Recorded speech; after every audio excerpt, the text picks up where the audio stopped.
Hey, good evening, everyone. Welcome to the first episode about the truth about Ishmael Steele.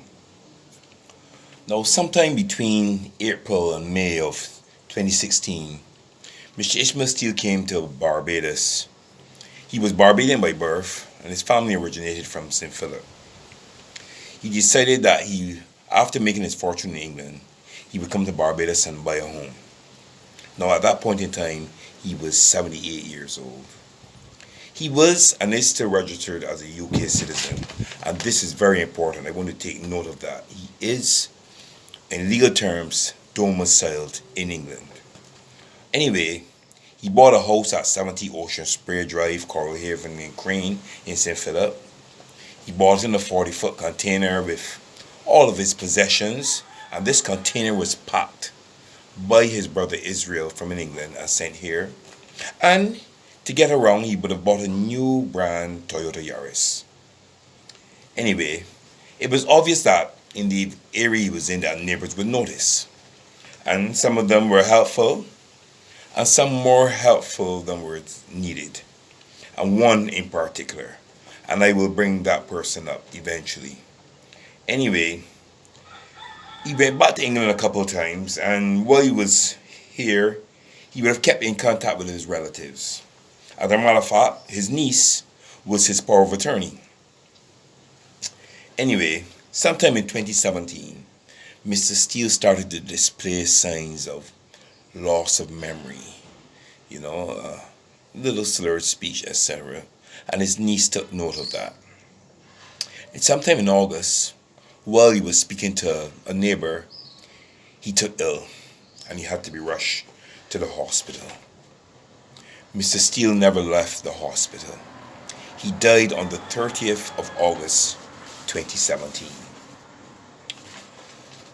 Now, his children were not in Barbados at the time, so efforts were made to contact them.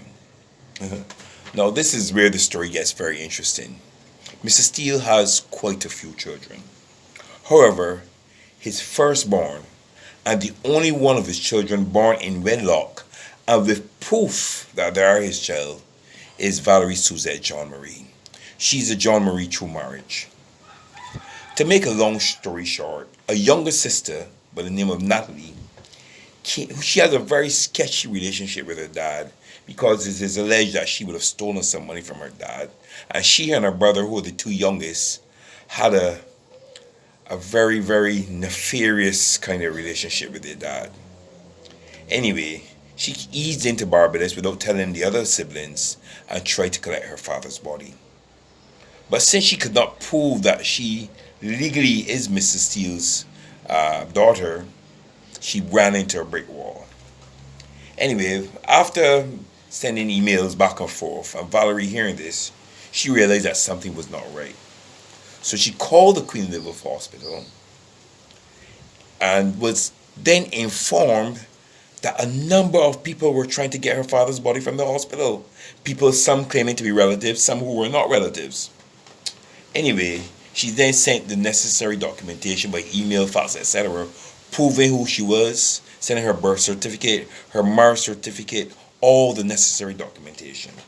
And an arrangement was made with the QEH that she would come to Barbados and they would keep the body for her to collect.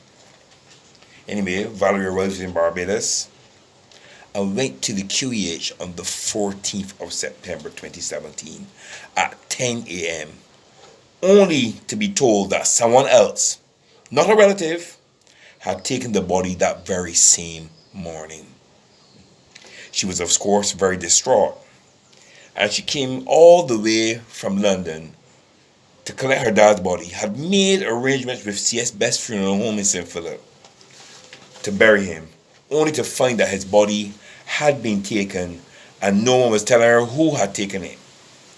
She went back to her family's home in St. Philip, only to wake up in the morning and hear the obituaries on the radio announcing that her dad was being buried that very same day. Valerie rushed to the funeral, only to see her father being buried by strangers in an unmarked grave. How, you ask yourself, how did they manage to get him buried? And so quickly.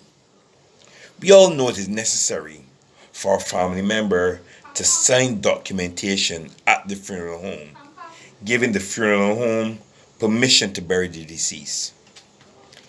Pamela Small's funeral home buried Ishmael Steele with the permission of someone named Garfield Steele. Valerie does have a brother named Garfield, and he is Mr. Steele's second child. However, he has never been to Barbados in his life. Not only that, he is not a Steele. These people stole Valerie's dad from the hospital with the assistance of someone in the Queen Elizabeth Hospital and then buried him with a forged signature. I'm not going to go into a lot more details now because I want this to be short and spicy, but I want you to contemplate this.